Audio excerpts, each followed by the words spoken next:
The Brandon Peters Show may contain explicit language and detailed plot points. For more information on the show, stay tuned to the end of the episode.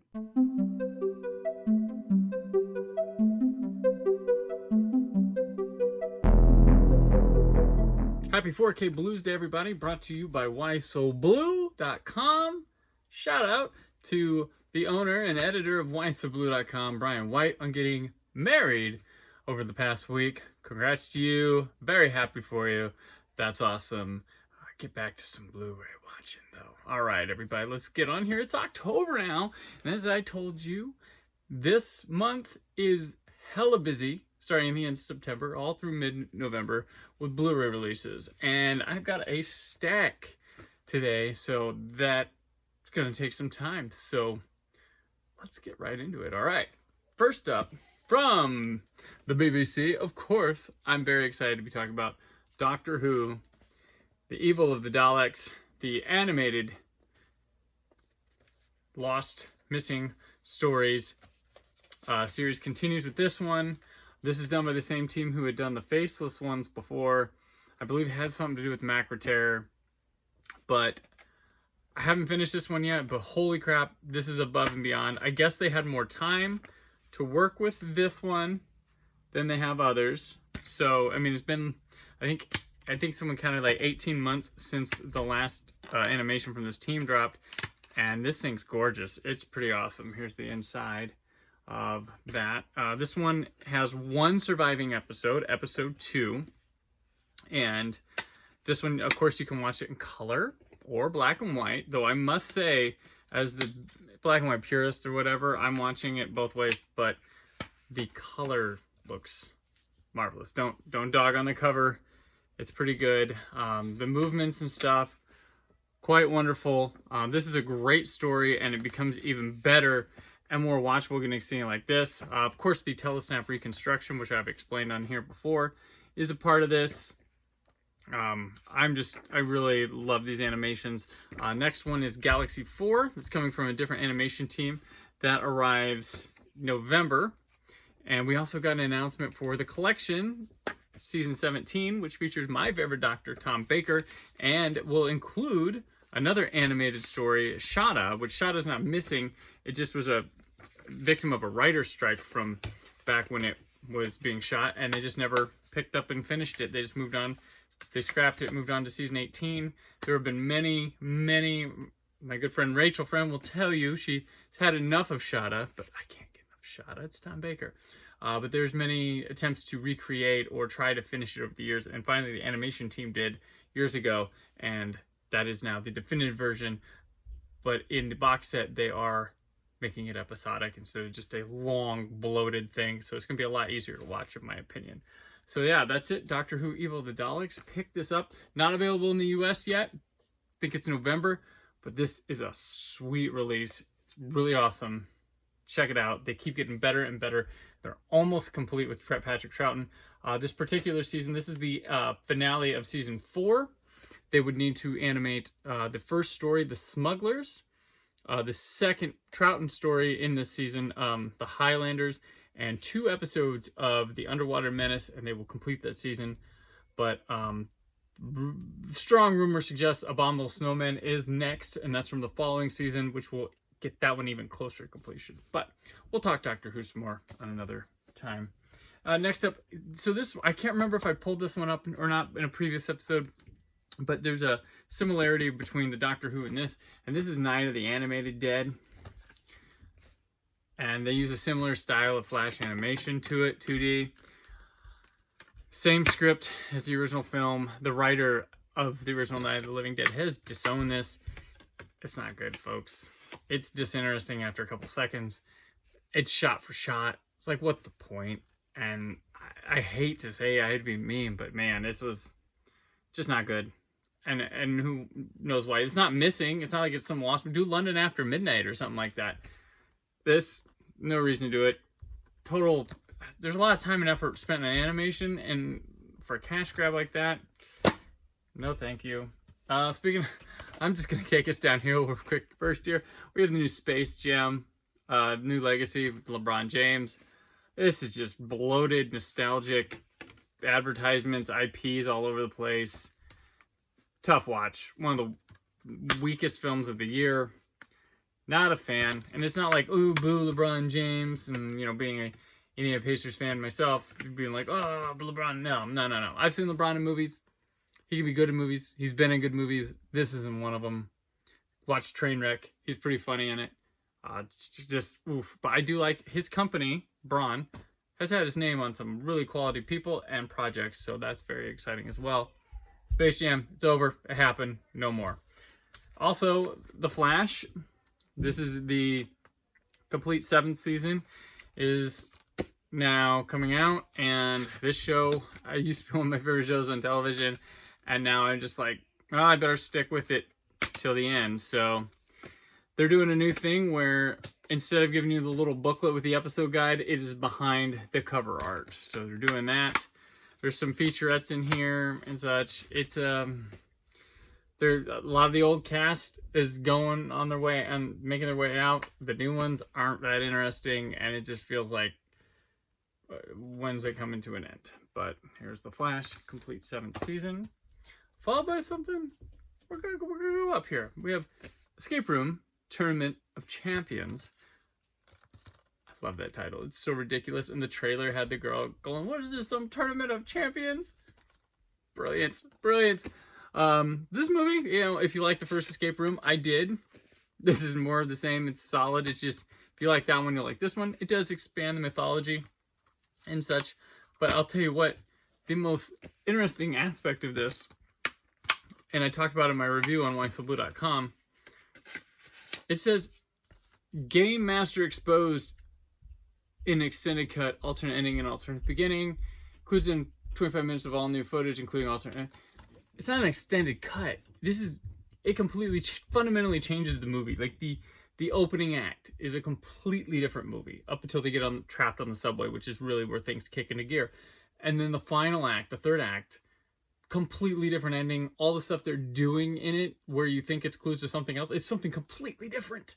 In both movies, there are people like James Frain is in the extended cut of this movie. He's not in the theatrical cut. There's a character, I'm not going to say spoilers or anything, but there's an actor in the theatrical cut that's like sort of a surprise or whatever. Not in this either.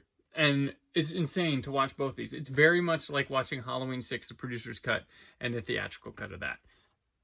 Definitely check out. This is like, I say pick it up if you're into multiple, like really interesting different cuts of movies. Yeah, Escape Room, Tournament of Champions. And now one of my favorite films of the year, The Green Knight 4K Ultra HD. This is an awesome movie. It was great to see in the theater, and I'm happy to report this is a perfect presentation on 4K Ultra HD. The picture's magnificent. It's a native 4K. It was shot at 6.5K. It's got a great Atmos track. The extras are terrific. This is a hell of a release, especially for just like a new title coming and through Lionsgate. The behind the scenes is even a beautifully shot film. A lot of good info, in-depth stuff. This is a movie, just check it out. It's just slightly weird on things. Big fantasy spectacle. It feels huge. The cinematography is so great on it. It'll feel big in your home too. Pick up this 4K Ultra HD because it is just a stunner on your system and you won't be disappointed. Check out The Green Knight. And next we have Quentin Tarantino's Inglourious Bastards on 4K Ultra HD. This is a terrific film of his. I pretty much like all of his films a lot. So this one, I've seen some people not too happy with the transfer on this. I thought it was fine. This is a 2K upscale. It could have, it's shot on film. They could have gone back and rescanned the negatives and stuff. It's got the exact same extras as before, but I thought it looked good. There's the scene where they're playing the poker in the basement and Fassbender's giving the guy a hard time. There's some shots in that I thought looked gorgeous, but I think it's fine. I don't think it's like a great transfer or anything. It could be better. Hopefully they revisit it down the road. But Inglourious Bastards is coming on 4K Ultra HD. Now I got a load of stuff from the folks at Scream Factory. We'll start with Elvira's Haunted Hills, which is a charming little movie. It's a comedic take on like Vincent Price movies back in the day. And the thing that's cool is like the slipcover. It's a hard case. hard case. Pretty cool. And then I reversed the cover, of course, like I always do. This has a ton of extras on it. Not a lot of new extras. The new one is Elvira doing an intro for it, which is good Elvira material.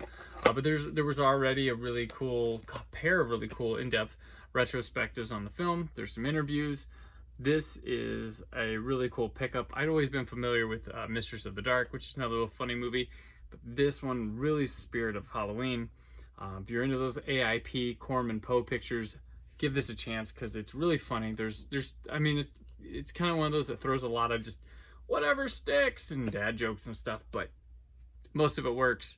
Elvira's fun to watch, and it's the period stuff, the sets and things, really well done. So, Elvira's Haunted Hills, recommend from me. And now we're gonna get into more as we go through. You know me, you know it's my favorite film, Halloween 4K Ultra HD. I haven't got a chance to pop this one in yet. It just showed up recently. These have been a bit of a lottery with what you get, which ones and stuff. If you pre-order them all, you'll see I'm missing one in a moment. They've redone the transfer on it, so we'll see how it goes. But this is the new disc. They've also got everything that's ever been associated with this film. Once again, they gave it an Atmos track. They also gave it I believe they gave it the lossless one. But yeah, all the stuff's there for Halloween. Pretend I had Halloween 2 because that's not here yet. They told me the 22nd of October now. So we'll skip right on to Halloween 3, Season of the Witch.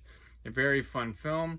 And you get the new 4K scan of the original negative, which I've heard is awesome. And there's apparently a new interview or something that was supposed to be on here that Aaron Newer has confirmed with me is not there. And it's 2-discer now. Bow wow wow. All right, so that's Halloween 3, Season of the Witch on 4K Ultra HD. Next, we have Halloween 4, The Return of Michael Myers on 4K Ultra HD. Once again, the clamshell case. This one desperately needed a new transfer because the Blu-ray wasn't even that good. Excited to pop through these. Showcase them. Pretty awesome. I love Halloween 4. It's one of my favorite 80s slasher movies. They're just 80s vibe movies. Really good. Terrific. One of my favorite of the Halloween movies. Coming up now, probably the crown jewel of these 4Ks, surprisingly, is Halloween 5, The Revenge of Michael Myers. No one's favorite film, but they actually found the Dr. Death sequence that was the original opening for the film and have restored it. They've added some audio. They've tried to edit it like it would be in the film. And that was the first thing I popped in when these came, is getting that one. And it's awesome. So it's like a holy grail thing for us Halloween fans was to see that. I have now seen it. It's interesting. It's really wild. Definitely awesome. I'm excited to go through all these when I have the chance here, because like I said, got a lot of reviews. I got things going on.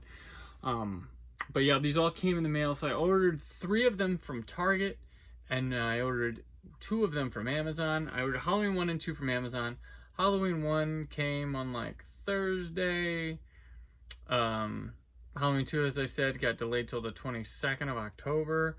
Halloween 3, 4, and 5 were from Target, and 3 and 4 came on Tuesday, and 5 came Wednesday. It was so bizarre how these came, but nonetheless I have them.